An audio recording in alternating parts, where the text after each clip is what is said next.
sore hari ini. Mari sebelum kita mendengarkan firman Tuhan, kita berdoa saudara. Bapa, terima kasih buat kasih anugerah Allah yang besar dalam setiap kehidupan kami.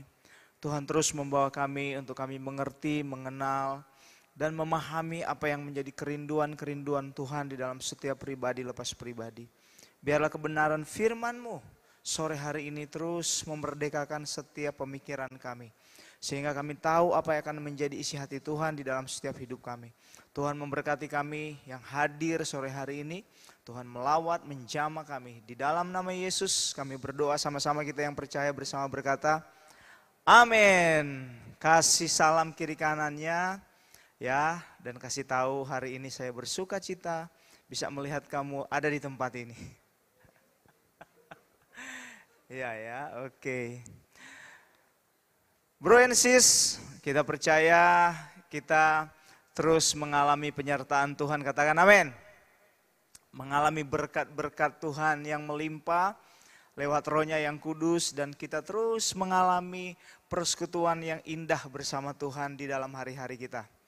Amin. Nah, sore hari ini kita akan bersama-sama belajar satu tema, kita baca bersama 3, 2, ya.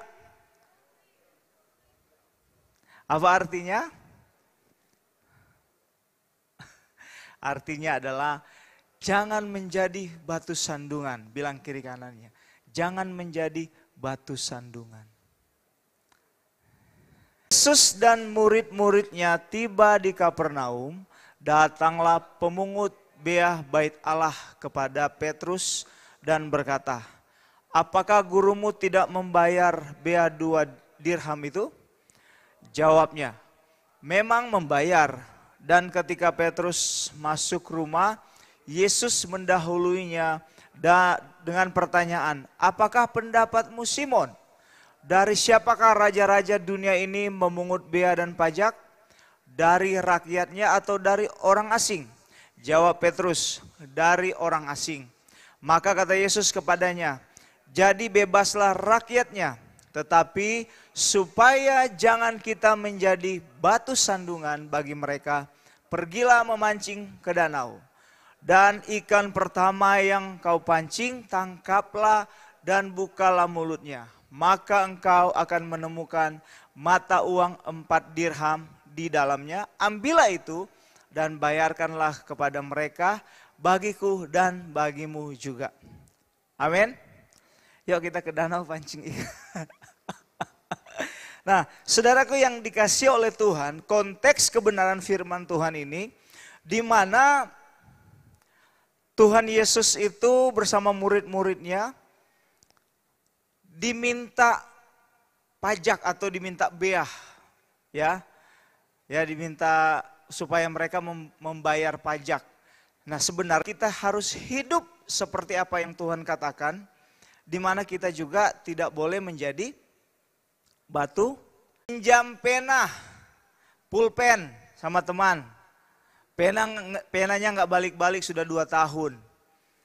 Nah, itu kita sedang menjadi batu sandungan. Apalagi saudara, ada banyak sekali, banyak orang Kristen, KTP-nya Kristen tetapi sering menjadi batu sandungan. Saudara yang dikasih oleh Tuhan, Tuhan rindu setiap kita di tempat ini tidak menjadi batu sandungan. Katakan amin.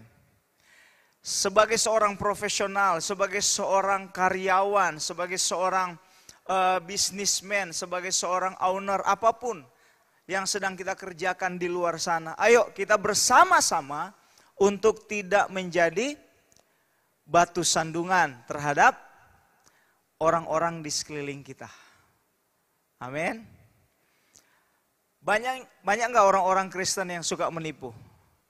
Kita mau hancurkan segala batu sandungan. Saudaraku, bro and sis, pertanyaannya kepada kita semua adalah, kenapa Tuhan Yesus tidak mau kita menjadi batu sandungan? Tentunya Tuhan Yesus rindu setiap kita itu menjadi berkat. Katakan kiri kanannya. Baca ayatnya di 2 Korintus 13 ayat 14. 3, 2, 1. Kasih karunia Tuhan Yesus Kristus dan kasih Allah dan persekutuan Roh Kudus menyertai kamu sekalian.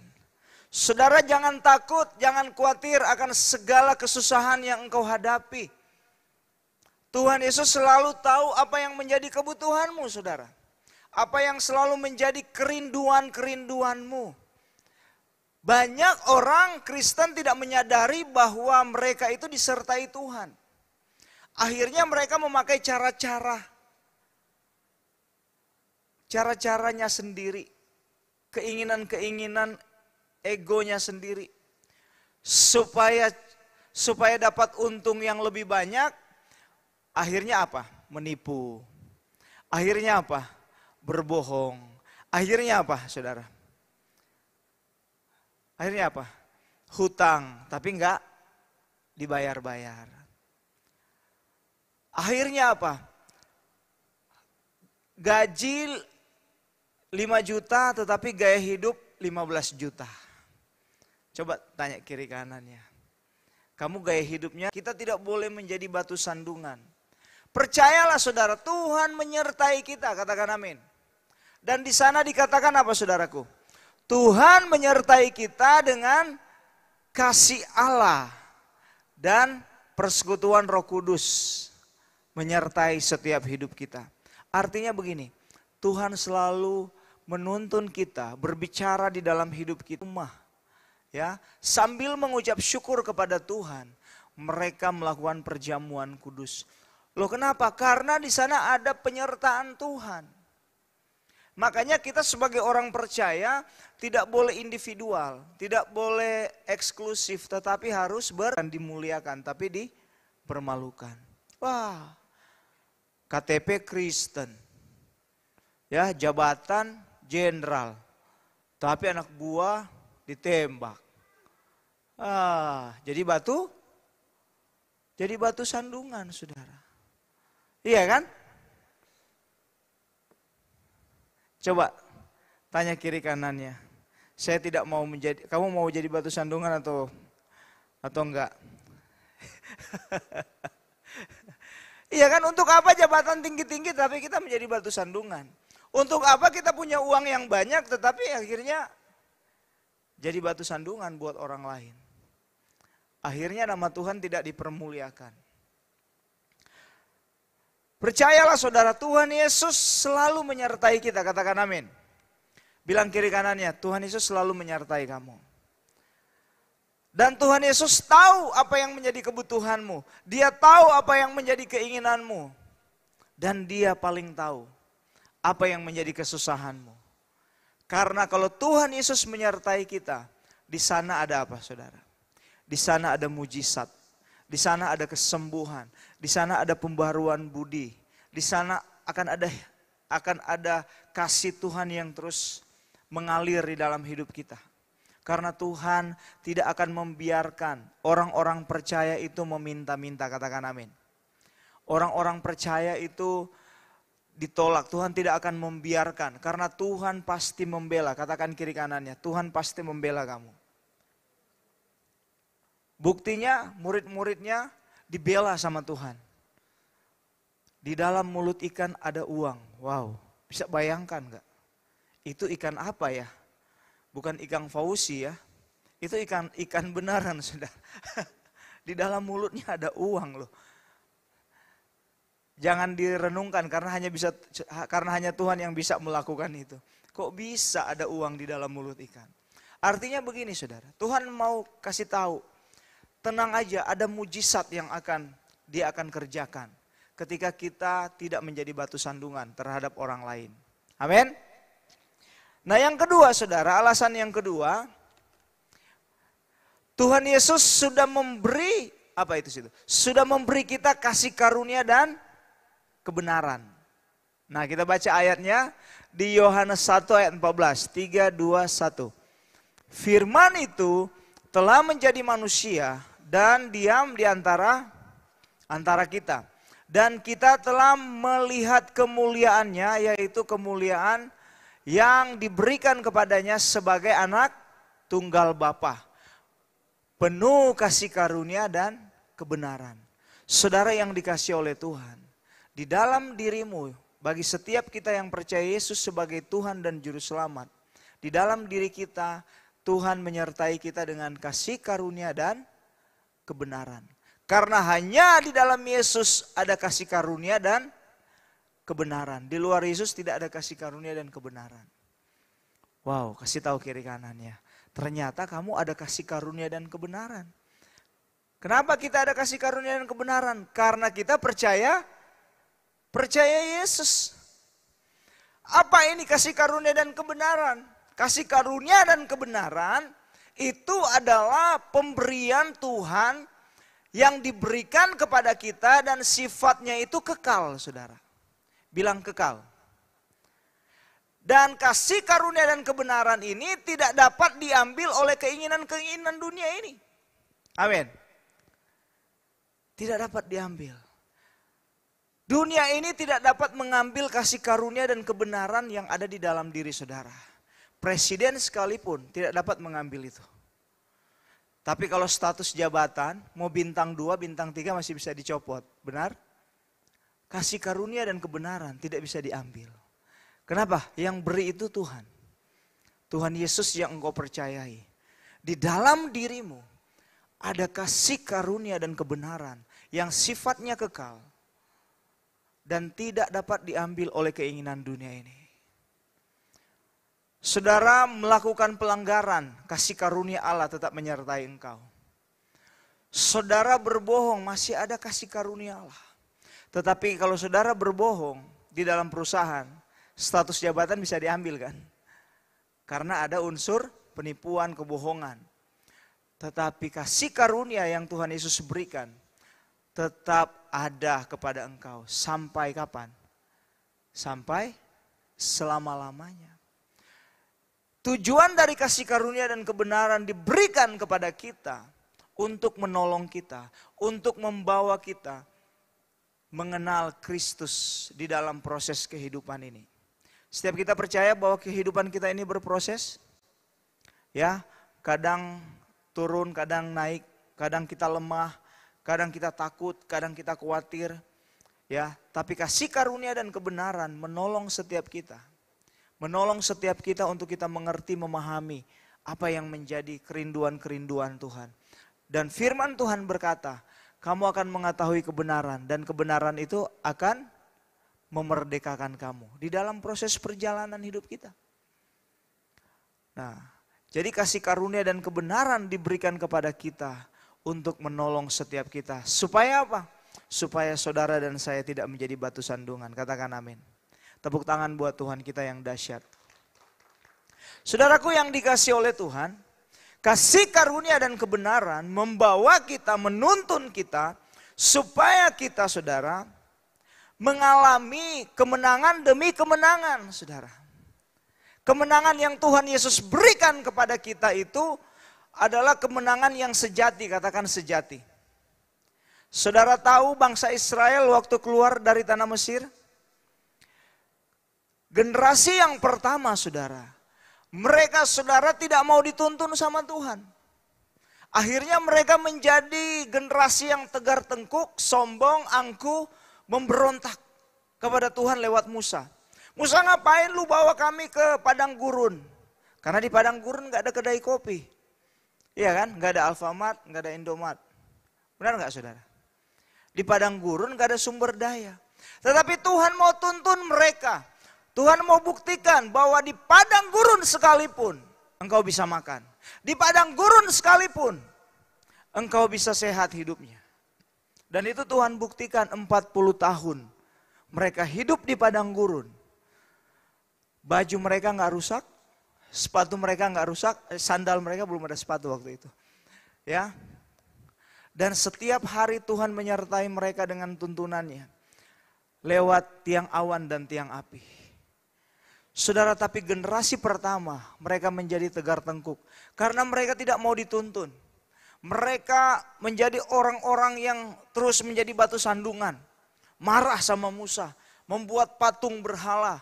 Akhirnya apa? Mereka dipatok ular. Akhirnya apa? Mereka ada yang ditelan oleh bumi saudara. Ya, karena mereka tegar tengkuk. Selalu menjadi batu sandungan. Selalu menjadi batu sandungan. Tapi lihat, generasi kedua. Di mana mereka dipimpin oleh Yosua. Kenapa saudara? Generasi kedua waktu kecil mereka sudah masuk padang gurun. Iya kan? Dan mereka sudah terbiasa mengalami tuntunan Tuhan. 40 tahun mereka berkeliling-keliling, mereka sudah tahu Tuhan sedang menuntun mereka. Akhirnya ketika Tuhan mempercayakan mereka masuk ke tanah Kanaan, tanah perjanjian. Pada waktu itu kan mereka tidak masuk langsung menikmati, saudara, harus berperang. Nah, salah satu buktinya mereka menang melawan bangsa Yeriko. Dan mereka merebut kota Yeriko. Saudara lihat, tuntunan Tuhan kepada bangsa Israel yang dipimpin oleh Musa. Mereka tidak banyak komplain. Kenapa? Karena instruksinya begini. Untuk menghancurkan tembok Yeriko. Caranya bagaimana, saudara? Keliling berapa hari? 7 hari. Cuman keliling doang. Saudara kalau dapat instruksi itu komplain gak sama Yosua? Hah? Komplain, saudara. Yang benar aja untuk menghancurkan tembok Yeriko cuman keliling-keliling. Mana bisa? Minimal pakai palu, bro. Iya kan? Pakai dinamit kalau perlu. Tapi kalau cuma keliling-keliling, mana bisa hancur? Tetapi karena mereka terbiasa dituntun oleh Tuhan lewat kasih karunia dan kebenaran. Mereka tidak komplain sama Yosua. Pada waktu mereka keliling-keliling, saudara. Mungkin mereka diejek sama orang Yeriko. Woi, ngapain lu keliling-keliling, kurang kerjaan. Pulang sana. Ini gak bakalan rubuh ini tembok. Dan hari ke-7 Yosua bilang, keliling lagi 7 kali. Komplain gak kalau mereka gak biasa dituntun sama Tuhan? Pasti komplain. Tapi karena mereka sudah terbiasa dituntun oleh Tuhan. 7 kali mereka keliling. Dan mereka bersorak dan hancur tembok Yeriko. Dan mereka merebut kota Yeriko. Amin. Saudara tahu, tuntunan Tuhan itu sederhana. Tuntunan Tuhan itu, saudara. Ya, kemarin saya ngobrol sama satu hamba Tuhan. Sis, Tuhan mau menuntun kita di dalam proses kekristenan kita lewat pemuritan, sis. Tapi kan pemuritan itu menjenuhkan. Oh iya benar, menjenuhkan. Karena untuk keliling-keliling 7 hari di tembok Yeriko itu menjenuhkan enggak? Ya juga ya, menjenuhkan ya. Tapi itulah tuntunan Tuhan. Karena ada kasih karunia di sana. Banyak orang-orang percaya tidak mau dituntun oleh amanat agung. Iya kan? Tuhan mau menuntun kita, saudara, lewat amanat agung. Pergi jadikan semua bangsa murid. Baptis mereka. Dan bukan cuma dibaptis, ajarin. Ngajarin orang itu menjenuhkan enggak? Hah? Jenuhkan. Kalau orang, dia bilang begini, bro, soalnya orang-orang di sini kalau dimuridkan mereka cuma datang diam aja, nggak mau ngomong. Ya udah nggak apa-apa, ngobrol aja dengan mereka. Itulah proses tuntunan Tuhan.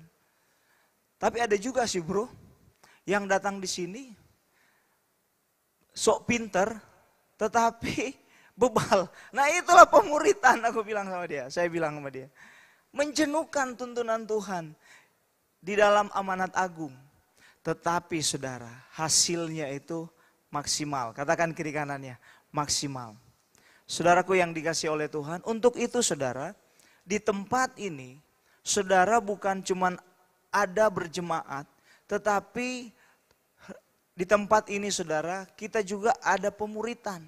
Ya, pemuritan, kita membawa setiap jiwa-jiwa itu untuk mengalami Kristus, untuk mengerti panggilan Tuhan di dalam dirinya. Memang untuk ke sana saudara menjenuhkan. Karena yang dibahas apa saudara? Yang dibahas itu aja, iya kan? Keliling-keliling kan itu aja. Keliling 7 hari, itu aja keliling.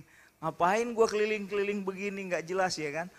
Tapi karena mereka terbiasa dituntun oleh Tuhan, mereka gak banyak komen. Mereka percaya pasti ada sesuatu yang spektakuler yang akan Tuhan kerjakan. Pemuritan itu saudara, kalau kita mengerti saudara, memang menjenuhkan. 3,5 tahun Yesus bersama murid-muridnya ngapain? Kongkoh-kongkoh, ngobrol-ngobrol. Keliling-keliling Galilea, Yudea, keliling-keliling Samaria. Gitu-gitu aja. Gitu-gitu aja. Tetapi 3,5 tahun Yesus memuridkan 12 muridnya, menggemparkan dunia sampai hari ini. Amin. Saudara mau untuk mengalami tuntunan Tuhan? Ayo libatkan diri kita, berikan diri kita untuk dimuridkan, katakan amin. Nah, saudara, ada kasih karunia dan kebenaran yang akan menuntun kita. Yang terakhir saudara, cepat kan saudara? Nanti setelah ini kita ciak kopi di belakang ya. Jangan dulu pulang, kita ngobrol-ngobrol. Pemuritan kita di belakang. Nah, yang ketiga saudaraku yang dikasih oleh Tuhan. Tuhan Yesus, kenapa kita tidak boleh menjadi batu sandungan? Tuhan Yesus memberi kita roh hikmat dan wahyu. Amin. Kenapa Tuhan Yesus tidak mau saudara dan saya menjadi batu sandungan? Karena ada roh hikmat dan wahyu di dalam dirimu. Kasih tahu kiri kanannya. Ada roh hikmat dan wahyu di dalam dirimu. Nah, kita baca ayatnya di mana? Efesus 1 ayat 17. 3, 2, 1. Dan meminta kepada Allah Tuhan kita Yesus Kristus, yaitu Bapa yang mulia itu, supaya Ia memberikan kepadamu roh hikmat dan wahyu untuk mengenal Dia dengan benar. Amin. Saudara tahu, roh hikmat dan wahyu itu melebihi ilmu pengetahuan yang ada di dunia ini. Kalau ilmu pengetahuan yang ada di dunia ini, saudara bisa searching di Google. Dapat. Pasti ada. Mau cari sejarah, pasti ada. Tapi roh hikmat dan wahyu saudara, itu akan Tuhan Yesus berikan kepada kita. Yang belum pernah dunia tahu. Yang belum pernah orang tahu saudara. Tuhan akan nyatakan kepada kita. Amin. Bahkan saudara, Yusuf disuruh Raja Firaun, kamu harus menafsir mimpi saya. Saudara tahu, Yusuf itu disuruh tafsir mimpi, tetapi mimpinya itu nggak diceritakan. Bisa nggak saudara? Mimpinya, skenarionya nggak diceritakan, dia suruh tebak. Dia suruh cari tahu tafsirannya apa. Ini memang Firaun ini raja yang sableng saudara ya. Orang-orang pintar yang ada di dalam Raja Firaun, di dalam istana Raja Firaun, bilang begini, Raja, kalau Raja tidak pernah cerita mimpinya, bagaimana kami bisa tafsir? Bunuh mereka, penggal kepalanya. Langsung dipenggal. Jahat Raja Firaun, saudara. Saudara tahu, Yusuf ketika dia pernah menafsir mimpi juru minum dan juru roti, dia kasih tahu, juru roti apa juru minum yang kasih tahu Raja Firaun? Ada seorang Ibrani di penjara yang menafsir mimpi saya. Panggil dia.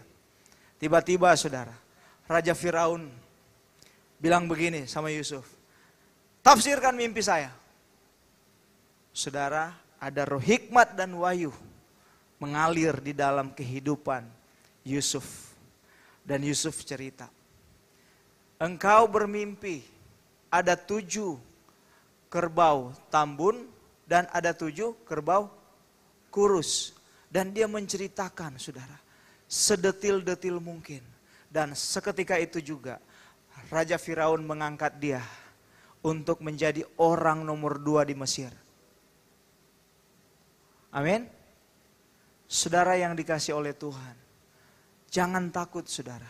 Ada roh hikmat dan wahyu menyertai saudara. Ini yang Tuhan Yesus rindukan kepada kita. Supaya apa? Supaya kita menjadi berkat, bercahaya, menjadi terang, menjadi garam. Jangan takut saudara, Tuhan akan menyatakan sesuatu yang belum pernah orang tahu. Itu akan nyata di dalam hidupmu. Jangan takut saudara kalau saudara sedang berhadapan dengan atasanmu yang seperti Raja Firaun, killer gitu ya. Jangan takut, engkau akan bisa menjawab dia seketika itu juga. Karena ada roh hikmat dan wahyu di dalam dirimu. Jangan takut saudara, engkau mengelola usaha bisnismu saudara. Karena ada roh hikmat dan wahyu yang Tuhan Yesus berikan kepada engkau. Dan engkau bisa mengelola bisnis dan usahamu. Jangan takut saudara berhadapan dengan orang-orang yang mungkin notabene-nya saudara mereka tanda kutip agak mafia-mafia begitu saudara. Jangan takut saudara. Tuhan akan menyatakan roh hikmat dan wahyu. Dan engkau akan berhadapan dengan mereka saudara. Dan engkau akan bisa menjawab mereka. Amin. Kenapa? Karena saudara dan saya diberikan roh hikmat dan wahyu. Kapan Tuhan akan nyatakan itu, saudara? Seketika itu juga ketika engkau menghadapi persoalan dan masalah. Jadi roh hikmat dan wahyu itu, saudara, tidak dapat dipelajari, saudara. Seketika ketika engkau sedang berhadapan dengan atasanmu yang killer, ya, yang sangar gitu. Seketika itu juga Tuhan akan menyatakan roh hikmat dan wahyu, akan menolong engkau. Ya, atau ketika engkau disudutkan oleh rekan kerjamu, engkau difitnah, mungkin engkau di kata-kata negatif.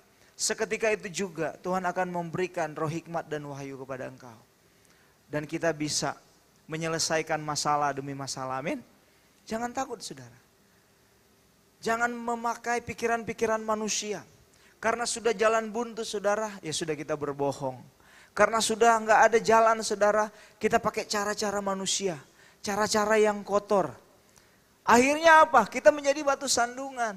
Kita tidak menjadi berkat buat orang-orang di sekeliling kita. Saya percaya, saudara, lewat komunitas profesional muda di tempat ini, Tuhan akan mengangkat kita untuk kita bersinar. Untuk kita bercahaya. Untuk kita menjadi terang. Untuk kita menjadi garam. Di dalam dunia kerja. Di dalam bisnis usahamu. Jangan takut. Ada banyak pesaing-pesaing mungkin di sekelilingmu. Tapi jangan takut, saudara.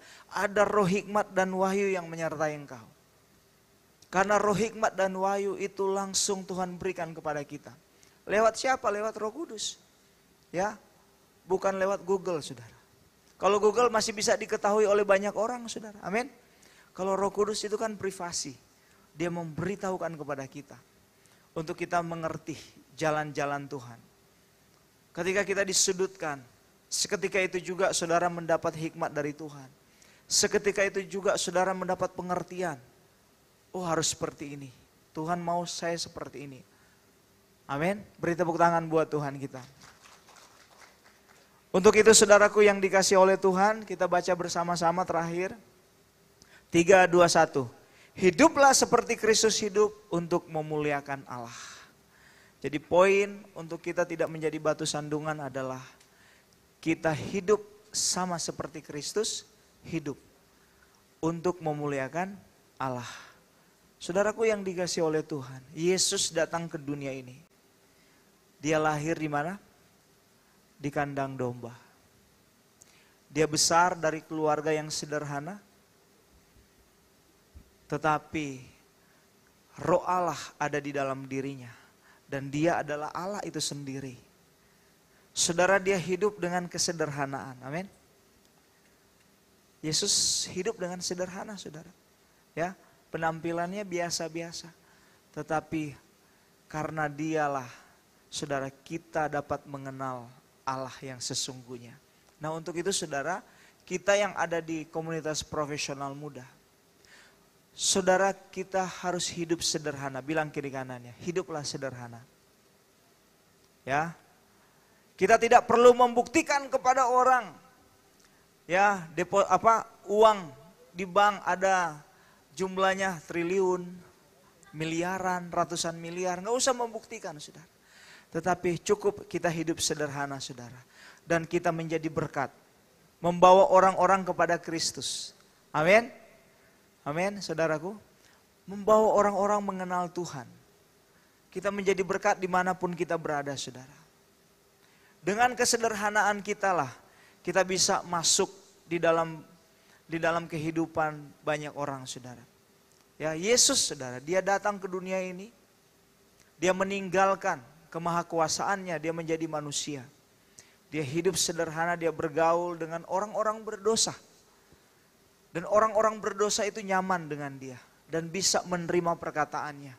Karena perkataannya itu penuh dengan kasih, penuh dengan hikmat. Dan orang-orang bisa percaya kepada Kristus sebagai Tuhan dan Juru Selamat. Amin, mari kita bangkit berdiri, saudara.